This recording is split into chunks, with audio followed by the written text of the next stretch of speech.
Hey everyone, SweetJohnnyCage here, back with another guide for Elden Ring. This time I'm going to show you how to defeat the Tibia Mariner in Mount Gelmir. This fight does not have to be done at night. I was mistaken in saying that the last time. It did appear for me during the day here. So this Tibia Mariner is a little bit crazier than the one in Limgrave, which makes sense considering this is a late game area, I think. So it has this giant skeleton that it can summon throughout the fight. I don't actually recommend doing anything about it, just avoid it. It's really all you got to do. There's no point in trying to kill it. The lake that this Tibia Mariner has access to is huge, so you will be doing a lot of chasing it down. So all you want to do is just stay on the horse, try your best not to get knocked off. I will get knocked off once, but once you're around here, you can basically just stand here on your horse and just attack the boss. There are some undead skeletal warriors here that can annoy you. If you'd like, you can focus on them first. Just make sure they stay dead by attacking the white goo or spirit goo that's coming out of them as they die. Otherwise, they will just get right back up. You do not need a divine weapon to keep them dead, and there's no necromancer controlling them. So it's really just them and their white goo. But while all this is going on, the giant skeleton that the Tibia Mariner likes to summon is going to be harassing you. So what you can do is you can wait for the Tibia Mariner to kill the skeletons itself, and then go in and just hit the white goo once or twice to get it over with. But if you're like me, you were kind of panicking the whole time because this is the first time you saw the boss, and you didn't really know what to do.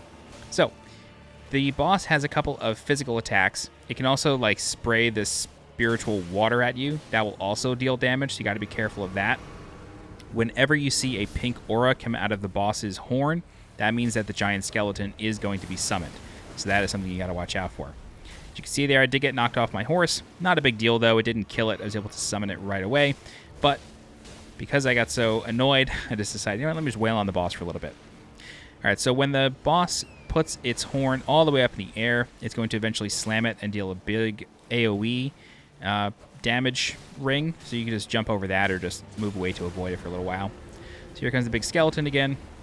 And then the boss is going to teleport in a second here, and where it moves really confused me. I'm not sure if this is a bug or if this is intentional, but it is no longer in the water. And so after a couple seconds of trying to figure it out, I see some pink in the distance, and for some reason the boss moved up onto the cliff. So, not sure if they'll patch that out, but don't fear, the boss isn't going to despawn. He can apparently row a boat on land. I mean, he's undead. He can do what he wants. So while up here, the giant skeleton will also join him, and there are some skeletal warriors around, so you do still need to be careful for those, but not nearly as many in the lake. So the giant skeleton can shoot a beam out of its mouth. It's not too difficult to avoid, and it, you know, if you're fighting on this hill, chances are it's just sort of level, so it's just going to go right over your head, which isn't the end of the world. It's actually quite nice. But yeah, that's basically the whole fight. Just got to watch out for the boat slams. They're not that deadly. At this point, you're probably here pretty late in the game, or you took the shortcut from the abductor virgins. So nothing here should be killing you in one hit. The Mariner himself shouldn't be dealing that much damage to you.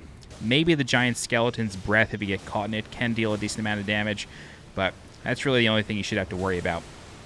So that big splash does deal a decent amount, but we could heal that back up in one flask, no big deal.